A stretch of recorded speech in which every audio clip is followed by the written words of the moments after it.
And there is John Fixl. Now, John, can you hear me okay? Can we hear you? Perfect. Great job, Alan. Just terrific. Yes. Thank you very much. So John and I met very recently, and John was recommended to me, unfortunately for him and fortunately for me, by a good mutual friend named Glenn Main. And Glenn is a very bright financial advisor. And what I really liked about John off of the bat is that he really likes people and he really likes his business and he really understands and works hard on his business and on his relationships, including with respect to diversity. And diversity is a big challenge nowadays.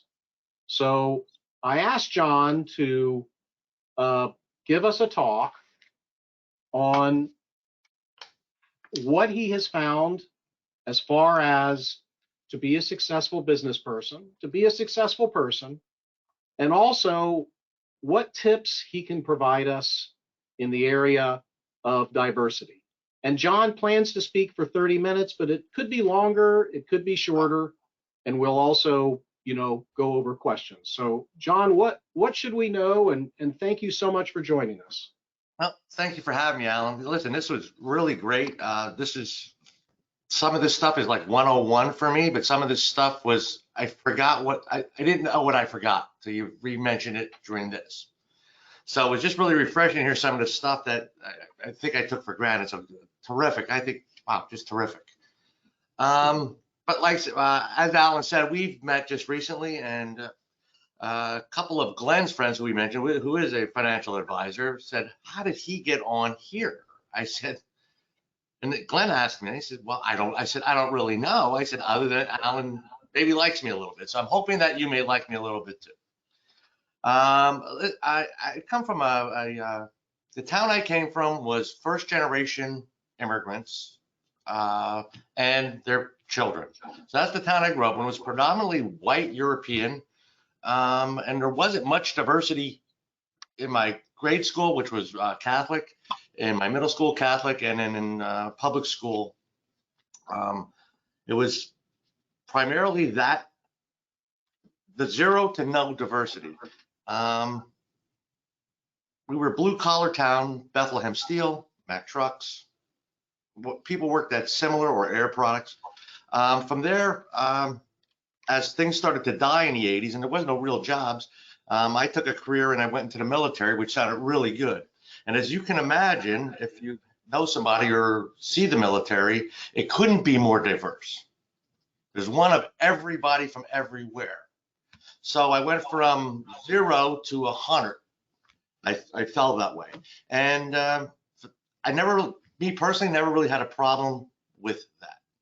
After about 6 years of active service, I got out, not sure what I wanted to do. I wound up in the car industry through a friend. Within a year, I didn't feel that no matter what I did, I was never going to own that company, no matter what. I was never owning the guy, no matter if I was the #1 guy, period. So I ventured out on my own some 27 or 28 years ago. And the company we've built over that time, it's in a little town called Stroudsburg, Pennsylvania, where the first, if you follow the Delaware River, if you cross from George Washington Bridge, across New Jersey, cross the Delaware River, that's where I'm at. So that'll give you a point of reference. Where people come to go vacation, ski, water park, things like that. It's a small town. We were smashed in 2008 with the housing market because we had a lot of renters and first-time buyers from New York City. After 9/11, we became the hottest spot in the country. And in 2008, we never truly recovered to 2013 to 15. So I found myself in this little town struggling for the longest time. And during that time, in our business, I joined what we call a 20 group or a mastermind group. And what that does, this is almost like that, what Alan is doing here. It gets like-minded folks together. You can either call them peer review, mastermind, 20 groups. There's a lot of different names for that stuff, but that really threw me into trying to be a better operator in my industry through my peers. It's almost like AA for car dealers, I guess, you know. And through that time, we've grown our company from 3-4 people. I think we have 42 people now in our three locations and our service department. But during that time, it was I could have stayed in my bubble and dealt with people who act like me, who look like me, who feel like me. That wasn't really getting me anywhere, because in my town, we happen to get a lot of New York folks who didn't look or act or think like me. Certainly didn't think like me. I come from rural Pennsylvania, and they came from New York City. So in that was a tremendous learning curve in the 2000s. And to reach those people, I knew I couldn't. There was no way of reaching those folks ever. So what we did, I started hiring some Spanish. I don't want to talk out of turn, but we hired Spanish-speaking people. I hired blacks. I hired Latinos. I wanted to have one of everybody in my business. That's really what I was shooting for, to have one of everybody. And what I found in my business, I wound up with more females than males. Not because I love females, don't get me wrong, but I found they did a better job in the positions I was looking for than men. So I'm not saying I was shocked at that. I was not, but that's really what it turned out to be. And even today, still, most of the people that do the bigger, more responsible jobs are females in my business, and I'm really, really happy about that. We finance people maybe with little, no, or bad credit in our community. First time buyers, second chance kind of folks. And when we got going, I started doing stuff like the community center, where these people where you know, my people, I want to say, I feel like Moses sometimes, like my folks in my town. This is the best little town in America. It's given me a life like I couldn't get in Tampa or wherever you're at, you know. So we sponsored the theater. We brought some events in. We have a little house for veterans who are struggling. We have the Red Cross and the Salvation Army here that we maybe give some stuff to. I do a lot of this stuff anonymously, but somehow it seems to get out, because it seems when you give to one charity or one thing, they all line up outside your door, and that was a learning curve in doing that. So I guess I would say give till you can, but don't let it be known all the time. I was very fortunate enough to have a friend named George Steinbrenner through a mutual friend. And Mr. Steinbrenner, one time speaking with him, he says, charity is always between two people, the person giving it and the person receiving it. So I've kept that very personal, because that's how he kept it. And he could have, if any of you know who or what Mr. Steinbrenner was about, you would not believe that of him, maybe, unless you knew somebody. But he was a tremendous philanthropist. I could tell you 100 stories. But during this time, because we deal with the average $15 to $25 an hour kind of employee, most of my base is very diverse. It's Spanish and black. I have lots of them. And it's about 4 years ago or 5 years ago, we had a gentleman, he came on hard times, and he wanted a really nice luxury car. That's what he wanted. He was coming in and he was going to get a luxury car, and he happened to be Afro-American or black. And we became friends. I think I probably got about 30 referrals from this guy. And then he nominated me for Man of the Year. It's called the Image Award, and that award is given out by the NAACP. So in 2017, I won that award in my community from the NAACP as Man of the Year in my community. Not because I was trying, just because, you know, I never I included everybody. I think that's what I can tell you is I've always included everybody in the deal, because if we can move everybody forward, gosh, our lives are just better. I mean, if you see my little Main Street today in my town, we were on Good Morning America, CBS or something like that. We have a really neat little 3-block town or 4-block town. The attorney I use is in charge of a fund that'll last at least 25 years for Christmas and decorations and New Year's decorations. He's accomplished that. But we have a group of us now. We're trying to make our little Main Street, which I tell you is 4 or 5 blocks. You won't be as impressed as you would, but I love it. So, and when we walk in our stores and I don't do it to be noticed. In fact, I live quite a distance from where my business is, but it's been just such a great journey, just being inclusive. And it totally started with the people I hired. That's really how it started. But the fact that I wanted one of every kind. And if you came to my place, I call our place like,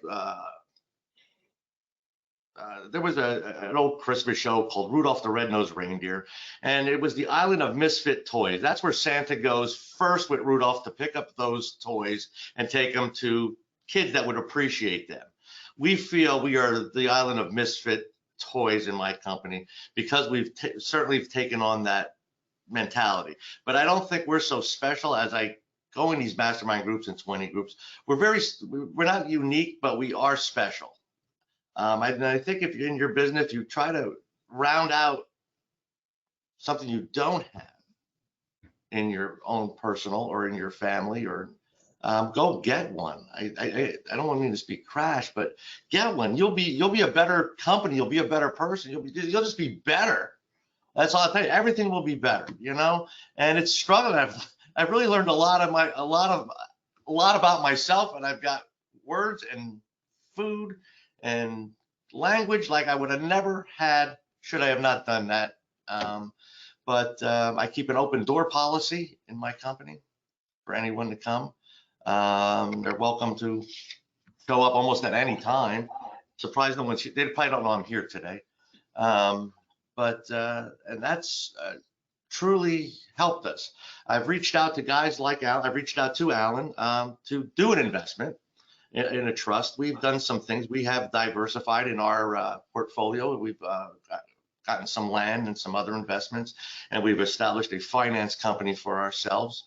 And now it's time to get with a guy like Alan, I would guess. I know it, I don't have to guess, but now I can truly affect my grandchildren and their children through a trust. We feel we've grown to that level, and it's a big step for us. And that's how I really got to here. And Alan did not have me plug that, so that's not anything other than that. So, but we talk about 3 years, 5 years, and 10 years. I look, each year I look back, I have a lot of footsteps behind me, somewhere in the second half, I think, in a football term. But I think my future will be bigger than my past. So we hope to continue to grow our company. I'm a slow grow, kind of conservative growth guy.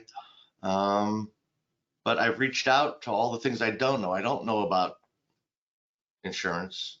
I don't know about protecting myself as a doctor, but I do know protecting myself as a car dealer. And that umbrella insurance, oh my God, you can't have enough of that.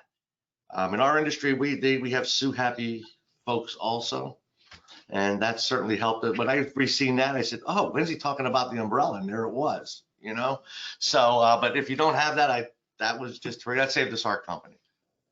So John, let me ask you: if I'm in a community here in Clearwater, Florida, how do I start? Who would I reach out to support the local Black community, to get the word out that I'd like to hire minority group members to diversify my staff? Where would I start? What book would I read, or who would I call? What we did, I called Indeed. We use Indeed, and if you get a good rep who will almost be like an attorney to you because they want to help you, they get paid on revenue. That's what they do. But they will write you ads specific to what you're looking for without using the words that we can't seem to find on our own. And they'll put them in locations where you will want them to be to attract that individual or attract a type of individual. I don't specifically target an ethnic group. I don't do that. I put it out there, but I will look harder if I'm looking for a receptionist that I need, if I have, or a collector. I would do a lot of collections. We have a finance institution, but we do a lot of collections. So I like having that diverse, and those are all females. They're all the best. But what I did, I had a customer, and he was a dropout of high school, but he was a tremendous high school athlete. He was Afro-American, and he's one of my best friends today. He's probably bought 17 or 18 cars from me over the years. His granddaughter is named Jolie. My granddaughter's named Jolie. We go to hockey games. We go to football games. And he says, why don't you do something at the Y? He says, we can't even play basketball anymore. And that's what we got to. He said, we can't even play basketball. Why is that? He says, nobody will buy the shirts. I said, what do you mean the shirts? I said, how much are shirts? Well, not a basketball teams have shirts. It wasn't that hard to do. You know, we needed a guy with a little bit of a vision to get because I like sports, but I'm not a sports coach. I don't know how to do that. So we found somebody who would want to, it took a little research, but it wasn't hard to find. Just go to where that was going to happen and enlist those people. And some of them are just looking for financial back. They're just begging for it. You know, they just don't know how to get it or ask for it. Because when they go knocking on another somebody else. But if you're like an investor in your community, go where it needs investment. We have a little theater, not much to speak about, but it's my theater, and we're in the black. So I'm happy. We used to never always, only until about 4 years ago where we just turned into the black. We used to have to rent our chairs out to get us. So, but I would go in your community and I say, just look. You know, even in our baseball little stadiums around here, we'll put a fence up. Or I redid an infield one time for a high school team. It was terrible. My grandson said, John, he says, you can't bunt the ball. This is how I got to do that. You can't bunt the ball at this field. He said, it always goes foul. I said, why is that? He said, because it's not made right. I said, well, let's figure. And we contacted somebody. And these are not huge investments where you will get tremendous community back. All kids want to play sports. I think maybe other than I don't know. I don't want to be so picky sometimes, but there's some ethnicities that just don't play sports. But you'll find a lot of kids play sports, and I reached them through there because that was kind of my background. So now nobody knows where the t-shirts come from anymore. The theater, we give the tickets away to people. They have to tip the waitress well because she's a customer of mine. But that's where we went. I went looking where I'd want to be and where I could see it. And then I would talk to the guys running it, and then it just grew from there, Alan said earlier, if someone's not nice, don't do it. You are better off. I don't care where they're not nice at, whether it's the checkout line or the theater or wherever it is. I can't be, it's too much energy trying to be nice back. It's just too much. So I'd rather not do that. I'd rather move on to somebody who will be grateful, who will be thankful. And yeah, that's what I do. John, the onboarding of people who, are from ethnic minorities and may not have the same experiences that a white Anglo-Saxon employee has, is the onboarding more difficult, or do you have to be more patient, or any different? Well, what I found out, I always try to find common ground, because listen, every one of these, we all seem to like family. We all seem to have kids. We all seem to want to, just do a little bit better and, be a little bit healthy. So I start out with common ground, and then I fully admit, I guess, my whiteness. I guess I've always done that. I said, I don't know what a bodega is in New York. I don't know that. I couldn't tell you what a bodega is. I didn't even know you could buy a single cigarette at a bodega. I thought that was not amazing. I just didn't even know that was possible. I'm not a smoker, I just like, but I know that, and they're very happy to tell you about themselves and about they're very proud of, whether they're Hispanic from Puerto Rico, Mexico, or Dominican, doesn't really matter. They're all very happy to tell you about themselves. And I think what you'll find, they're not so different. And I would say just keep an open mind and you'll laugh. You will just laugh out loud at some of the stuff they tell you because it's as funny as some of the stuff that we grew up with in my household. The quirkiness of, whatever our traditions are, but it's just, it's been a great life so far doing that. And I'm not saying I'm addicted to it, but I look forward to it. Whether it's holidays or whatever their special deal is. We don't seem to have many Muslims in our area. None. I have some a friend that owns a pizza place, but he's from Bulgaria. He's Bulgarian Muslim, and my daughter-in-law is Syrian also, Syrian Catholic. So that's a whole new community in our local area here, Allentown. It's grown from, I'm going to say, a couple families where her grandmother was the bread baker and the pita baker in the basement to now they have their own community centers and they've taken over blocks and blocks of our Allentown area, and it's just a great community. But that's how our Hungarian community was when I got here. Our Hungarian Austrian community was when we got here. So it's kind of neat to watch it and to be part of it and to sponsor a little table at the festivals, and it's never a lot. It's not like thousands, it's hundreds of dollars. It's not anything that you can't do, I said the t-shirts are always a great deal when sponsoring that stuff, whether you want to put your name on them, you can do that. A friend of mine, he does a lot of work in India.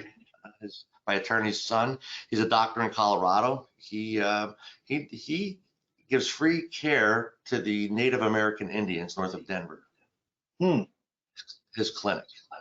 And it's called Broadleaf. If you write that down, Broadleaf, if you would like to give to Broadleaf, they just do tremendous stuff in India to the poorest of towns that don't have a well, that don't have an antibody, that doesn't have anything, but it's Broadleaf. They're just super kids. They started out of college and he's Harvard educated kind of doctor. He's just a smart guy. We do a fundraiser. Well, I don't, I attend the fundraiser and we give to that every year. That's a really good charity. I think they're in like 131 schools in India now. It's just tremendous what they've done over there. So we've not limited it to here. We've reached out to that and that will come back to us. And I found with that culture, the Indian culture, there's no language barrier. It's the best. There's none because they're English. I never thought about that until we got involved with it. So that was new over the last 3 years for me to be involved in something like that. And that's already paid, I want to say paid dividends. I don't want to think I'm doing that stuff to grow my business. It's just a byproduct of doing that stuff, that my business grows when I do stuff like that. So John, let me ask you a two-part question. And I think you could answer this in the order you like. I think a lot of people, there's about 120 people on this call live, and then about another 100, 150 people will watch it. And a lot of people have never been in a mastermind group. They've never even heard of a mastermind group. And I think you and I've spent at least 25 years in mastermind groups. You obviously have too. So I'd like to just hear a little bit about that. And then I'd like to, have you thought about or have you formed broad-based mastermind groups in your community to show all the different nationalities and types of people what a mastermind group would be like? Well, I got involved in a mastermind in 2001, and because I knew everything and I was going to tell them everything. And that's really why I got involved. I was going to share my knowledge, strengths, and experience. Okay. Well, that couldn't have been more wrong. But what it did, it grouped me with folks that were much smarter than me, that were more successful than me, that were more experienced than me. And I really became the student. and we meet our mastermind. Well, I belong to 3 total, but our one mastermind group, I used to go there and I'd have 3 pages of notes of things we would discuss, our success, our failures, our advertising, costs, however the moderator would lay out that agenda. And I would pick 1 or maybe 2 things off that. I'd come back with 3 pages and I'd try to pick, and I would just sort of like if you ever turned a screw in with a screwdriver, just a little turn at a time. And I'd get, not a power drill because I'd run the screw right through the wall. So I just would turn and turn. And because we meet 3 times a year, I was always adjusting and adjusting, and it's never stopped. And I can only say that that's been we call them 20 groups. I would almost have to label my place 20 group motors if I was truly being honest with myself, because it was just a collection of great ideas from people as smart or smarter than me that didn't take much to do that stuff. And now I'm happy to share some of my friends, Glenn and others, with my group. So I'm able to bring something to the party or to that group, because now I've become not the elder, but I've become an elder in the group, I'm not the oldest. So, and that in itself has helped. And we've had, again, one of everybody in there, because they bring their managers, their top salespeople, it's just been tremendous. And I don't know why every industry wouldn't have that. I can't even tell you why that's not. Ours works great because we're not close to each other. So we would never have 2 dealers in my town or 2 finance companies in the same tri-state area or something like that. So that's what really works out great about it, because we're not in competition with each other. But in my town, I'm a member. I don't go as often as I could, but I'm a member of a local chamber where we seem to get the local business. I'm thinking, someone told me I should run for mayor. I don't know exactly what a mayor does, so I think I want to get involved, and then I can really affect our town and our streets and bring some of those people in. We have our outdoor concerts we sponsor, that stuff. So there's just some stuff I could do in my little town. And like I said, when you're in a bigger area like you are out in Tampa, it's a big area. And I would think there's more opportunity to do what I do. But if they're in a small town, there's things that they can do, I think, also. But I haven't done a mastermind group in my area. And I would just say for people attending of this webinar, if you're interested in a mastermind group, Glenn and I were both in a mastermind group called Strategic Coach, which you can call Strategic Coach. Go to strategiccoach.com and call them and talk to them about it. And then I've been the last probably 8 or 9 years in a mastermind group called Maui Mastermind, which David Fixl operates, and you could call them. What's interesting about Strategic Coach and Maui Mastermind is there's all kinds of industries, and we're all the same. A lawyer and a car dealer, just about exactly the same, 96% of the same DNA. So John, I want to ask you one last thing if you want to talk about it, because I was really impressed with how you gauge and have cultivated the metrics of getting paid on your paper. Oh. The points of contact, and how you handle that, because you're not the only client I have who does used car sales and a lot of paper. Okay. But you beam with pride when you talk about how that's handled. You want to talk about that and the evolution of it, because everybody on this webinar has a business and has a part of it that they may hate, that they may love if they could just get it right. And how did you get it right? Talk about it if you would.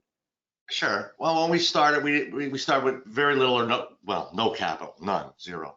I started with a loan, but our business works because we take chances. We underwrite loans. That's what we do, whether it would be a loan or a procedure, I suppose. You're underwriting and you're saying, I'm going to trust this person to pay. I'm going to do that. Again, if the person's not likable, best deal is no deal, right up front. That is part of the deal. You don't need every customer. You want them all and you value them all, but you don't need every customer, because the bad ones will just cost you 2 good ones, I think. It's that dramatic. So as we grew, I started as the collector, not knowing, and all I was like I am now, just being friendly. People want to pay, they will pay. They're not going to pay everybody because they don't have enough money to pay everybody. But they will only pay the people they like. They'll pay them first. So I would say my first thing is be the most likable person that they owe money to. Never make your money mad, ever. Never make that customer feel low, upset, less than, nothing. You want to build those folks up so they like you, so they'll pay you. I mean, that's just, if they're mad, I'm going to pick up your car, or I'm going to call the collection agency, and it ends with a click or a phone bill. Forget it. That's a gone deal. So over the years, as we go, and I keep it as simple. I use the KISS as a very easy word for me to follow. Keep it simple, stupid. There's 2 kinds of kids that go to Disney. There's, well, 2 types of parents that take kids that go to Disney, I guess. And one of them will be, come on, Johnny, and they'll grab their hand, and Johnny will go on the Dumbo or the teacups or whatever they do, you know? And then there's the other person that looks around, where's Johnny? Don't be that parent. Be the one that holds their hand. It has some, you don't have to have sympathy, but you got to acquire empathy. If you do that, the customer, I'm telling you, they'll just love you. They will just, you know, and I collect like a mom would collect, not like an uncle would collect. Be a mom. Be as nice as a mom and as firm as a good parent. And I think in collections, and here's a hint, my best collectors come from the medical field. My best collectors come out of that industry. So the medicals, because they're collecting from people who either don't want to pay anymore or are really sick and maybe can't, or whatever that is, you know, whatever that, you know, or they found a better doctor. I don't know. I don't know that. But we used to do I used to let my girl work for a dentist and a doctor collecting. She was successful. They tried to hire away from me, and well, they're no longer my friends. That was really not nice of them to do that. So I tried to like help them get some of their money, you know, and I didn't care that we should, then, well, that's a long story. But if you get a good one, keep incentivizing them. Just keep growing that and keep growing that and keep incentivizing them. Don't treat them as just an employee. They're handling your book of money. And I will brag on this. We have about a $13 million portfolio in our car company that was, Alan, the best collections ever. 6.8% delinquency, one day, $1. Wow. On subprime, really hourly, not such good, and on cars that are not new, you know. So that was a world record for me personally. We always are in that 8%. We've hit the 7, but we've never been in the 6s. So that was a new world record for our world record. Yes, that just happened. It's the last Friday of every month is when we gauge that number. So it just seems the best time to keep, so you get an accurate answer. So, but John, yeah. So John, you're interested in buying a new car dealership now? Well, because of what happened through COVID, our cost of inventory, our cost of goods, as most other places too, in many industries, has really skyrocketed. Trucks and SUVs as much as 60% year over year. Cars 40% year over year. So our customer who was paying X now has to pay X and a quarter or X and a half for the same car or less. And the return on investment is all me. They don't come with any extra true dollars to make any bigger payments, and the down payments for me are about the same. So all we can move is term on our what we do. So to get and then we also ran out of places to purchase cars. So we're interested in buying a new car franchise. We're working on this with the help of Glenn and some of the things that Alan is putting in place for me to have some security for that risk we're going to take.